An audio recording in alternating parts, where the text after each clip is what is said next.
Hello students, आज का हमारा टॉपिक है physical properties of carbonyl compounds.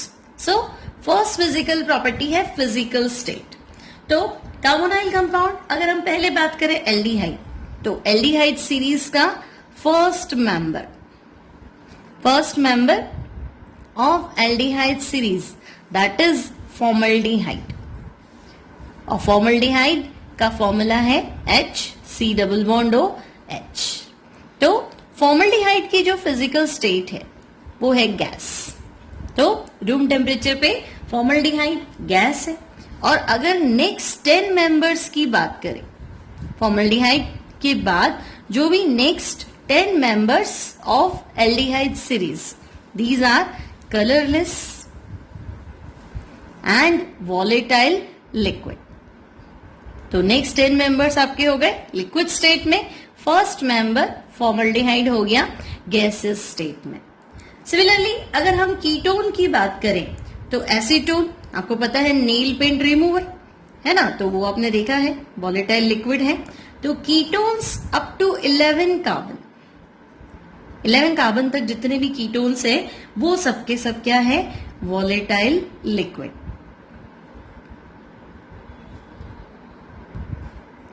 Next physical property is odour, smell कैसा है। तो स्टूडेंट्स एल्डिहाइड्स को मोस्टली अगर हम देखें तो जो लोअर मेंबर्स है उनका ओडर है अनप्लीजेंट, है ना, बहुत ही गंदा स्मेल होता है, अनप्लीजेंट एंड इरिटेटिंग स्मेल। लेकिन इनमें खास बात क्या है, तो आप देखेंगे जैसे जैसे इनका मोलर मास बढ़ता है वैसे वैसे इरिटेशन, जो इरिटेटिंग स्मेल है वो कम हो जाती है। और इतनी कम हो जाती है कि वो उल्टा फ्रेग्रेंट हो जाते हैं, उनमें से अच्छी अच्छी स्मेल आने लग जाती है। So we can say as molar mass increases they become less pungent and more fragrant, है ना। इनमें से खुशबू इतनी अच्छी आती है कि हम इनको एज अ परफ्यूम की तरह यूज कर सकते हैं। Next property is solubility. अब सॉल्युबिलिटी में आप देखोगे जो इनके लोअर मेंबर्स है ना, एल्डिहाइड का लोअर मेंबर मैंने ले लिया, एसिटल्डिहाइड है, फॉर्मल्डिहाइड है। तो lower members form intermolecular hydrogen bond with water. तो आपको पता है वाटर के साथ जो एक बार हाइड्रोजन बॉन्ड बना ले वो वाटर में क्या हो जाएगा, soluble. So they are soluble in water. तो लोअर मेंबर्स तो क्या हो गए, सॉल्युबल हो गए। लेकिन जब हम हायर मेंबर्स की बात करें तो जैसे जैसे मोलर मास बढ़ेगा, तो मोलर मास बढ़ेगा तो मेंबर में क्या, एल्काइल ग्रुप का साइज ही तो बढ़ेगा। तो आप कहोगे एल्काइल ग्रुप की साइज बढ़ जाएगी, मोलर मास बढ़ेगा, है ना। तो एल्काइल ग्रुप जो है वो क्या है, हाइड्रोफोबिक है। हाइड्रोफोबिक मतलब वाटर रिपेलिंग है। तो आप देख रहे हो कि जो हाइड्रोफोबिक पार्ट बढ़ेगा, है ना, वाटर रिपेलिंग पार्ट बढ़ेगा, तो क्या होगा, सॉल्युबिलिटी अपने आप कम हो जाएगी।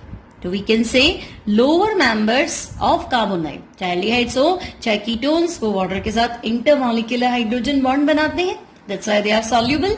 लेकिन मोलर मास बढ़ने से एल्काइल ग्रुप का साइज बढ़ेगा तो हाइड्रोफोबिक पार्ट बढ़ जाएगा, दैट्स व्हाई सॉल्युबिलिटी क्या हो जाएगी, कम हो।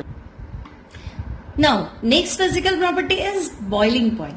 तो स्टूडेंट्स कार्बोनाइल ग्रुप अगर लिखना है तो हमें पता है C+O। अब C+O में कार्बन sp2 हाइब्रिडाइज्ड है, डबल बॉन्ड है, एक सिग्मा एक पाई। ऑक्सीजन बीइंग मोर इलेक्ट्रोनेगेटिव क्या करेगा, इन इलेक्ट्रॉन्स को अपनी तरफ अट्रैक्ट करेगा। और अगर ये बॉन्ड स्प्लिट भी होता है तो कार्बन वाला हिस्सा जो है वो पॉजिटिव और ऑक्सीजन वाला क्या है, नेगेटिव। क्लियर। तो हम कह सकते हैं कि यहाँ एक डाइपोल है, एक हिस्सा पॉजिटिव है और नेक्स्ट पार्ट क्या है, नेगेटिव है। तो हमने पढ़ रखा है वैन डर वाल्स फोर्सेस में एक इंटरेक्शन, डाइपोल इंटरेक्शन। अगर कोई कंपाउंड पोलर है तो उनके ओपोजिटली चार्ज्ड जो एंड्स है वो एक दूसरे के पास रहते हैं। मतलब इसका पॉजिटिव पोल नेगेटिव की साइड रहेगा, इसका नेगेटिव इसके पॉजिटिव के side. Means we can say carbonyl compound shows dipole interaction. तो ये हाइड्रोजन बॉन्ड जितना स्ट्रॉन्ग तो नहीं है बट इंटरेक्शन तो है, मॉलिक्यूल्स इसकी वजह से क्लोज आ जाते हैं, एसोसिएट होते हैं, तो इनके बॉइलिंग पॉइंट क्या है? हाई है। किन से हाई है? तो जो हाइड्रोजन बॉन्ड नहीं बनाते, क्योंकि हाइड्रोजन तो ऑलरेडी स्ट्रॉन्गर है, उसके बाद में ये, तो boiling points of carbonyl compound are higher than किससे? तो हम कहेंगे ऐसे कंपाउंड्स जिनका मोलर मास इनके अप्रोक्सीमेट है लेकिन वो नॉन पोलर है या इनसे लेस पोलर है, तो higher than compounds of approximately same molar mass. तो ऐसा कंपाउंड कौन सा है? तो हम कहेंगे ऐसे कंपाउंड्स में हमारे पास है ईथर्स और हाइड्रोकार्बन्स या एल्केन्स। क्लियर? सो अगर आपसे कहा जाए बॉइलिंग पॉइंट का ऑर्डर ही आप बता दो, आपके पास है carboxylic acid, alcohol, carbonyl compound, है ना, ईथर और एल्केन, तो हम कहेंगे सबसे ज्यादा जो बॉइलिंग पॉइंट है वो होगा कार्बोक्सिलिक एसिड का। अब कार्बोक्सिलिक एसिड का क्यों? तो आप याद करो, कार्बोक्सिलिक एसिड में हाइड्रोजन बॉन्ड होता है, RC डबल बॉन्ड OH। अब हाइड्रोजन बॉन्ड के चक्कर में ये डाइमर बना लेता है, इनकी दो मॉलिक्यूल जो हैं वो आपस में एसोसिएट हो जाते हैं इस तरह से, तो बहुत स्ट्रॉन्ग हाइड्रोजन बॉन्ड है। तो हम कहेंगे कार्बोक्सिलिक एसिड अल्कोहल के कंपैरेटिवली ज्यादा स्ट्रॉन्ग हाइड्रोजन बॉन्ड दिखाता है, इवन इतना एसोसिएशन है कि डाइमर बन जाता है। सो सबसे ज्यादा बॉइलिंग पॉइंट हो गया carboxylic acid, then alcohols, then हम कह देंगे carbonyl compound means aldehyde and ketone, तो कार्बोनाइल कंपाउंड, देन ईथर, क्योंकि एल्केन के कंपैरेटिवली ईथर थोड़ा बहुत तो पोलर है ना, तो ether and then alkanes. Alkanes are non polar paraffins. Clear?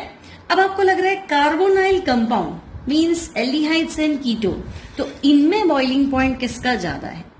तो ये आपको आंसर देना है, एल्डिहाइड है, कीटोन है, बॉइलिंग पॉइंट ज्यादा किसका होगा? जो ज्यादा पोलर होगा। हम हमारे लेक्चर 1 में डिस्कस कर चुके हैं, ये हमने बना दिया एल्डिहाइड और ये हमने बना दिया कीटोन। अब आपको पता है alkyl group R, this is electron donating group, EDG है ना, तो ये बॉन्ड के इलेक्ट्रॉन्स का मूवमेंट कार्बन की तरफ, इनका भी कार्बन की तरफ, और कार्बन ऑक्सीजन में ज्यादा इलेक्ट्रोनेगेटिव ऑक्सीजन है, तो मूवमेंट इधर। जबकि अगर हम यहां देखें तो एल्काइल ग्रुप एक ही है, हाइड्रोजन का तो इफेक्ट नहीं है कार्बन के सामने, और ये ऑक्सीजन। तो आप क्या देख रहे हो कि नेट जो पोलैरिटी है वो कीटोन की एल्डिहाइड के कंपैरेटिवली ज्यादा है, तो मैं कह दूं ketones are more polar as compare to aldehyde, aldehydes are less polar. और बॉइलिंग पॉइंट स्ट्रिक्टली यहां किस पर डिपेंड कर रहा है? पोलैरिटी पे। तो अब आपको आंसर मिल गया कि boiling point of ketone is more than aldehyde. क्यों? तो हम कह देंगे कि एल्डिहाइड्स जो है वो कीटोन के कंपैरेटिवली लेस पोलर है, तो ketones boiling point higher than aldehydes. Now next topic is chemical properties of carbonyl compound. तो स्टूडेंट्स, कार्बोनाइल कंपाउंड की जो सबसे इंपॉर्टेंट रिएक्शंस है, these are nucleophilic addition reactions. अब न्यूक्लियोफिलिक एडिशन रिएक्शंस को अगर हम एक्सप्लेन करें तो देखो, carbonyl compound C double bond O, और हम इसका वेज इन डैश स्ट्रक्चर बना लेते हैं। वेज पे मैंने ले लिया एक एल्काइल ग्रुप और डैश पे अनदर एल्काइल ग्रुप। अब आपको पता है ये जो कार्बन है, this carbon is sp2 hybridized. sp2 hybridized means geometry is planar, तो ये कार्बन sp2 हाइब्रिडाइज्ड है और प्लेनर ज्योमेट्री है। अब आपको पता है oxygen being more electronegative than carbon, ये इलेक्ट्रॉन से इसकी तरफ अट्रैक्ट होते हैं, तो ये बन जाता है आपका पार्शियली नेगेटिव, और कार्बन जो है ये हो गया आपका पार्शियली पॉजिटिव। अब होगा क्या? तो सबसे पहले न्यूक्लियोफाइल अप्रोच करेगा किसे?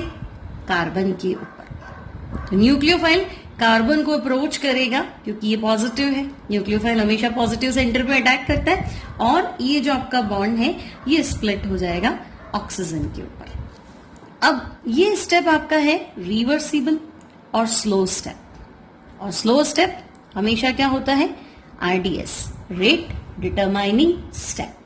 सो हुआ क्या, तो हमने कहा कार्बन बॉन्ड ऑक्सीजन पे टूट गया तो ऑक्सीजन नेगेटिव, न्यूक्लियोफाइल ने यहां अटैक किया, ये न्यूक्लियोफाइल, और यहां हो गया आपका डैश पे R डैश और वेज पे R। अब ये हमने इसलिए लिखा है ताकि आपको स्टीरियो केमिस्ट्री भी ध्यान रहे। तो स्टूडेंट्स, ये कार्बन sp2 हाइब्रिडाइज्ड है, ये प्लेनर है। तो जो प्लेनर है, कार्बन जो प्लेनर है आपका, उस पर न्यूक्लियोफाइल का अटैक होगा तो वो अटैक प्लेन के ऊपर से भी हो सकता है और वो अटैक प्लेन के नीचे से भी हो सकता है। तो डिपेंड करता है कि ये दोनों साइड से अटैक कर सकता है, प्लेन के अबव द प्लेन और बिलो द प्लेन।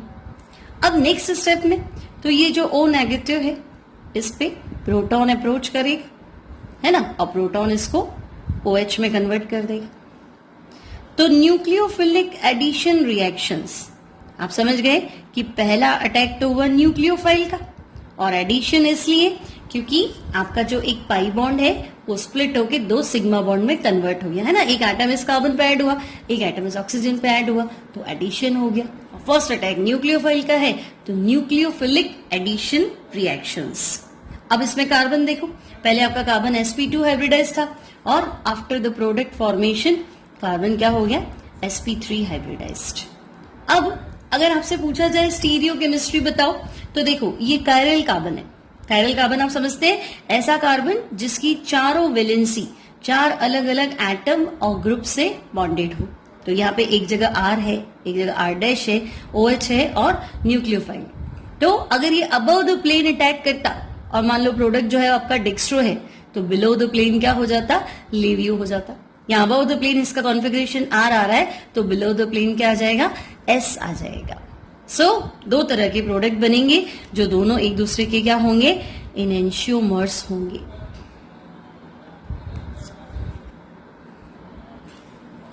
नाउ हमारा क्वेश्चन है व्हाई न्यूक्लियोफाइल अटैक्स फर्स्ट, है ना। हमने यहाँ मैकेनिज्म में देखा कि फर्स्ट अटैक न्यूक्लियोफाइल का है, इलेक्ट्रोफाइल का क्यों नहीं हुआ, प्रोटॉन का क्यों नहीं हुआ।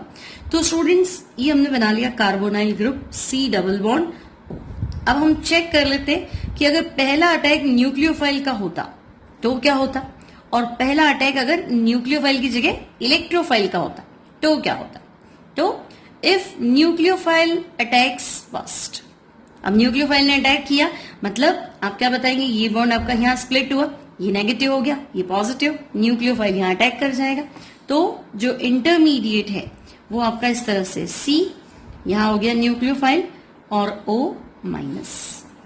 अब अगर इलेक्ट्रोफाइल जो है वो पहले अटैक करता, E प्लस मीन्स इलेक्ट्रोफाइल, तो इफ इलेक्ट्रोफाइल अटैक्स फर्स्ट, तो इलेक्ट्रोफाइल आप समझते हैं इलेक्ट्रॉन लविंग स्पीशीज, है ना, जिसे इलेक्ट्रॉन वाला एरिया चाहिए, इलेक्ट्रॉन रिच एरिया चाहिए, माइनस वाला एरिया चाहिए, यानी ये O पे अटैक करेगा तो कार्बन आपका प्लस रह जाएगा।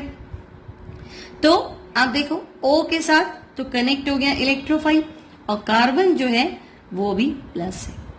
अब ये 2 इंटरमीडिएट है।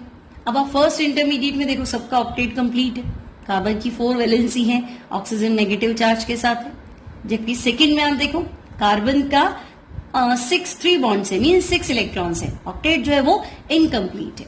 तो हम कहेंगे अगर न्यूक्लियोफाइल पहले अटैक करता है तो जो इंटरमीडिएट बनता है वो स्टेबल इंटरमीडिएट है, जबकि अगर इलेक्ट्रोफाइल अटैक पहले करता है तो जो इंटरमीडिएट बनेगा that is unstable intermediate. So that's why first attack किसका होगा, तो हम कहेंगे nucleophile attacks first to form stable intermediate.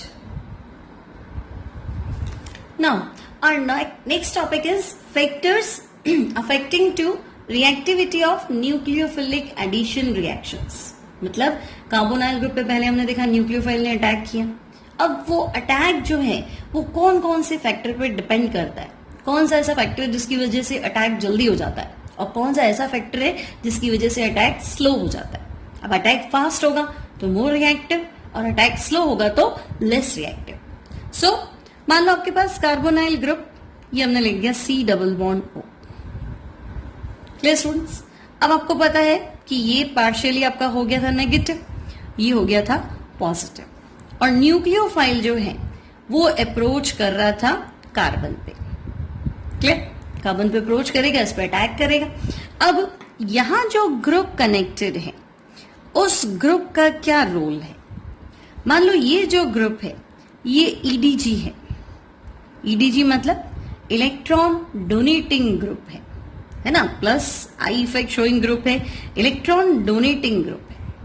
अब अगर इलेक्ट्रॉन डोनेटिंग ग्रुप है, किसी भी इफेक्ट से अगर इलेक्ट्रॉन वो क्या कर रहा है, डोनेट कर रहा है, इलेक्ट्रॉन पुश कर रहा है, तो आप देखो अगर इलेक्ट्रॉन डोनेटिंग ग्रुप है तो कार्बन को क्या देगा, इलेक्ट्रॉन देगा, है ना। तो कार्बन को इलेक्ट्रॉन देगा मतलब कार्बन के पॉजिटिव चार्ज को सप्रेस करेगा, क्योंकि आप माइनस दे रहे हो, ऑलरेडी क्या है प्लस है, तो प्लस माइनस क्या न्यूट्रलाइजेशन की तरफ जा रहे हो। तो मैं लिख सकती हूं it decreases positive charge at carbon, partially positive कह सकते हो आप, partially positive charge at carbon. अब अगर कार्बन का पॉजिटिव चार्ज ही कम हो गया तो आप देख रहे हो अटैक करने कौन आ रहा है, न्यूक्लियोफाइल, है ना। न्यूक्लियोफाइल माइनस है और ये प्लस वाला एरिया ढूंढ रहा है, तो आप तो कह रहे हो प्लस क्या हो गया, कम हो गया। तो decreases positive charge at carbon means attack of nucleophile क्या हो गया, डिफिकल्ट हो गया, है ना। थोड़ा देरी से ही सोचेगा ये प्लस तो है ही नहीं, मैं अटैक कैसे करूं, प्लस होता तो मजा आता अटैक करने पे। तो अटैक ऑफ न्यूक्लियोफाइल क्या हो गया, थोड़ा सा डिफिकल्ट हो गया। अब मैंने आपसे क्या बताया कि अगर अटैक फास्ट होगा तो रिएक्शन फास्ट होगी, अटैक आपका डिफिकल्ट हो गया मतलब स्लो हो गया तो रिएक्टिविटी क्या हो गई, डिक्रीज हो गई, रिएक्टिविटी डिक्रीजेस। अब ये फैक्टर कैसे काम करेगा, तो हम एग्जांपल ले लेते, देखो एक तो फॉर्मल्डिहाइड और दूसरा मैंने ले लिया एसिटल्डिहाइड। अब आप क्या देख रहे हैं, फॉर्मल्डिहाइड दोनों तरफ हाइड्रोजन है और यहाँ पे एसिटल्डिहाइड एक मिथाइल ग्रुप है। अब मिथाइल ग्रुप का जो इफेक्ट है वो है प्लस आई इफेक्ट। अब अगर ये प्लस आई इफेक्ट है ये क्या करेगा, कार्बन पे पॉजिटिव चार्ज को कार्बन को इलेक्ट्रॉन देगा, इसके पॉजिटिव चार्ज को कम करेगा। तो प्लस आई इफेक्ट की वजह से कार्बन का पॉजिटिव चार्ज क्या हो गया, सप्रेस हो गया, तो न्यूक्लियोफाइल का अटैक भी क्या हो गया, डिफिकल्ट हो गया।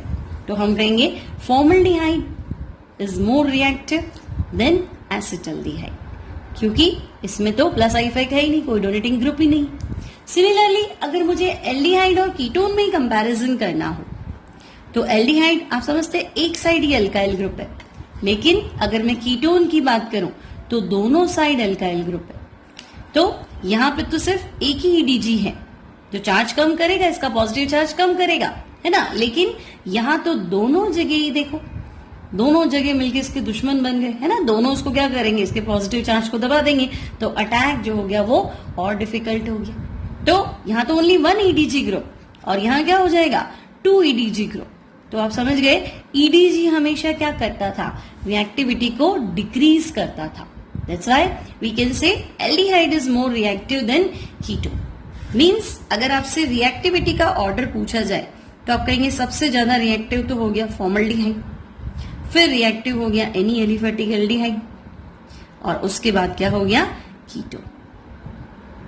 तो aldehydes are more reactive than ketone. तो ये है आपका इलेक्ट्रॉनिक फैक्टर। Clear students.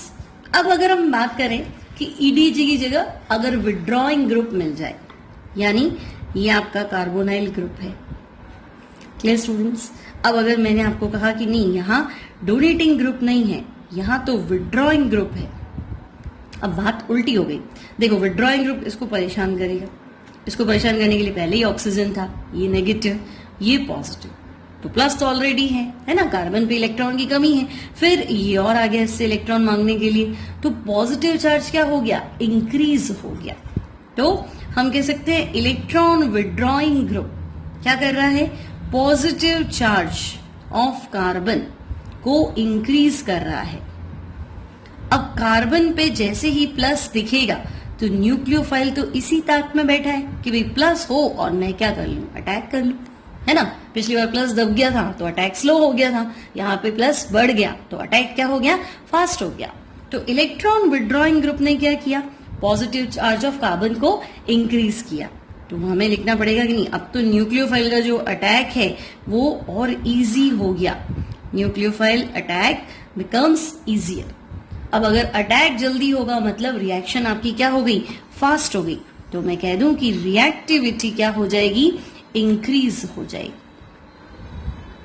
अब इसका एग्जाम्पल अगर हम देखें तो आपसे पूछा जाएगा कि आप क्लोरल होता है ट्राइक्लोरो एसिटल्डिहाइड और एसिटल्डिहाइड मैं रिएक्टिविटी ऑर्डर को एक्सप्लेन कर दूं, तो स्टूडेंट आप देख सकते हैं ट्राइक्लोरो एसिटल्डिहाइड 3 क्लोरीन लगे हुए हैं, एक साथ तीनों का -I इफेक्ट है ना।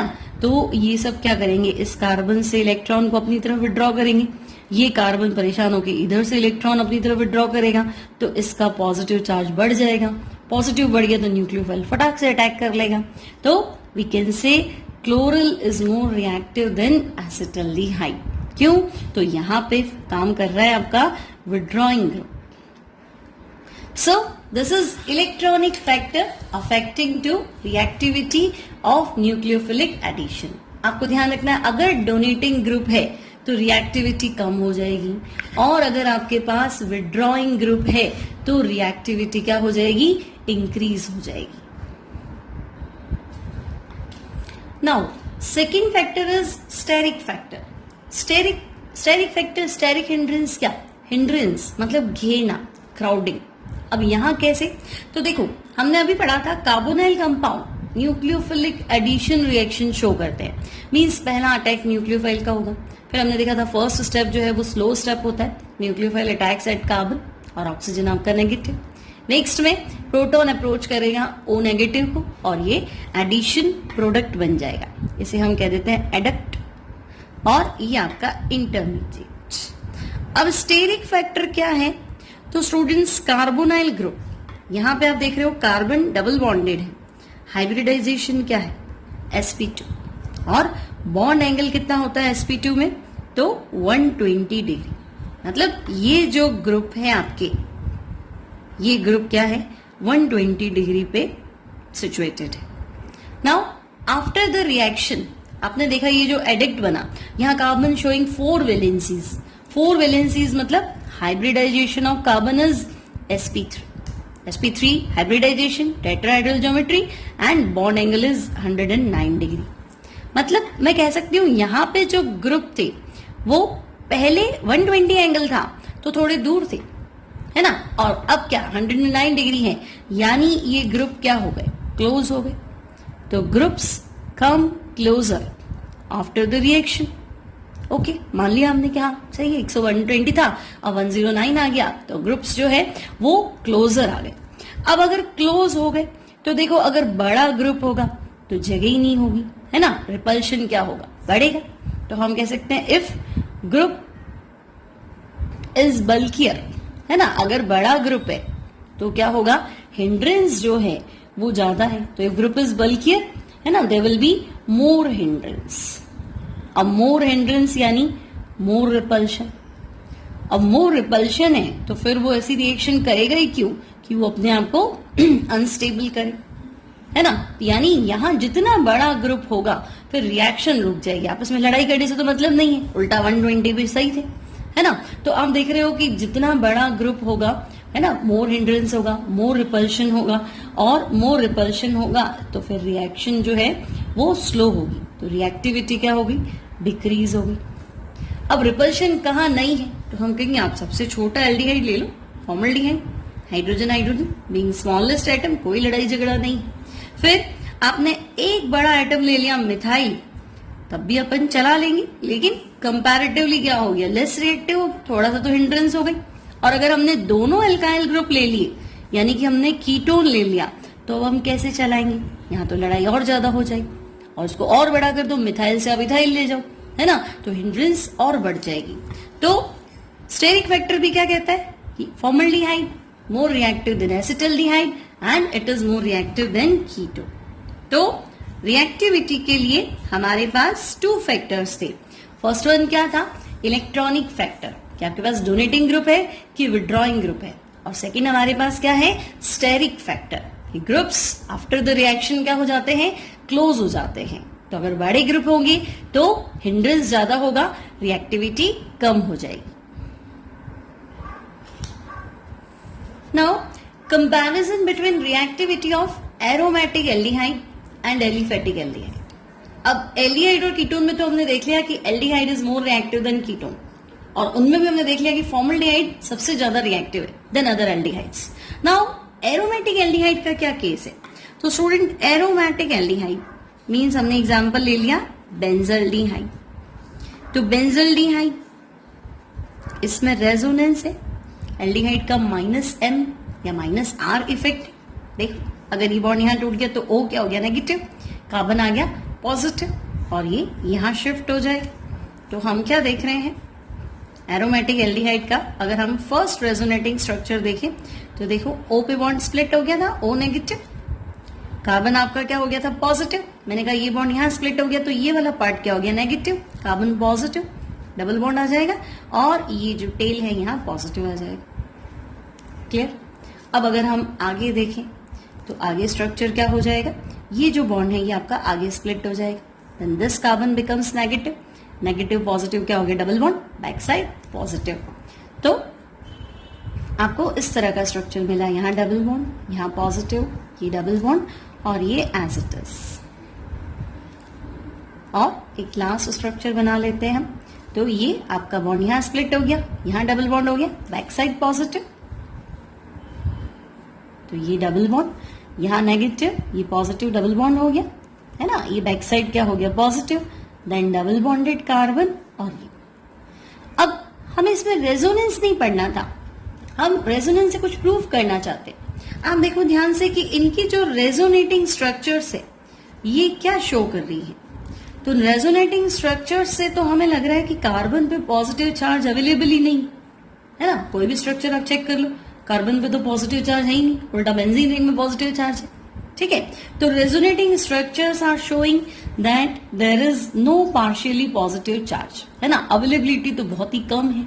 ठीक है, बस ये स्प्लिट होगा, नेगेटिव एक साइड आएगा पॉजिटिव, तो हम कहेंगे पॉजिटिव चार्ज या partially positive charge at carbon, वो रेजोनेंस के चक्कर में क्या हो गया? कम हो गया। पिछली बार तो फैक्टर था, इलेक्ट्रॉनिक फैक्टर था, है ना, सिर्फ इलेक्ट्रॉन पुश हो रहे थे जिसमें पॉजिटिव चार्ज कम हो गया। यहाँ पे तो पॉजिटिव होते ही आपका इलेक्ट्रॉन शेयर हो गया बेंजीन रिंग के साथ, तो पॉजिटिव चार्ज की अवेलेबिलिटी कम हो गई। तो हमें पता है पॉजिटिव होगा ही नहीं, तो न्यूक्लियोफाइल का अटैक कैसे होगा? तो न्यूक्लियोफाइल अटैक जो है वो डिफिकल्ट हो गया। अब अगर न्यूक्लियोफाइल का अटैक ही डिफिकल्ट हो गया तो हम बात कर रहे हैं न्यूक्लियोफिलिक एडिशन रिएक्शंस की, तो वो कैसे होगी? तो हम कह देंगे रिएक्टिविटी जो हो गई वो डिक्रीज हो गई। That's why aromatic aldehydes are less reactive than aliphatic aldehydes. So students, we can say reactivity order towards nucleophilic addition, क्योंकि अभी तक हमने जो भी डिस्कस किया है each and everything about nucleophilic addition. तो हम कह देंगे सबसे ज्यादा रिएक्टिव हो गया बेंजल्डिहाइड इनके कंपैरेटिवली, है ना। ये आपका है acetophenone and this is benzophenone. तो aldehyde more reactive than ketone and ketone more reactive than benzophenone. Now हम ये भी कह सकते हैं एलिफेटिक एल्डिहाइड, हमने डिस्कस किया था aliphatic aldehyde is more reactive than aromatic aldehyde, और aromatic aldehyde more reactive than aromatic ketone. So आज हमने पढ़ लिया aldehyde ketone means carbonyl compound की फिजिकल प्रॉपर्टीज और केमिकल प्रॉपर्टीज में फर्स्ट रिएक्टिविटी है, फर्स्ट जो रिएक्शंस है न्यूक्लियोफिलिक एडिशन रिएक्शंस, है ना। ये कैसे होती है, इनका मैकेनिज्म क्या है, फिर कौन कौन से फैक्टर्स है जो न्यूक्लियोफिलिक एडिशन रिएक्शंस को अफेक्ट करते हैं, और reactivity of aliphatic aldehyde and aromatic aldehyde. I hope आपको लेक्चर अच्छा लगा होगा। अगर आपको अच्छा लगे तो आप प्लीज इसे लाइक कीजिए, अपने फ्रेंड्स के साथ शेयर कीजिए। Thank you.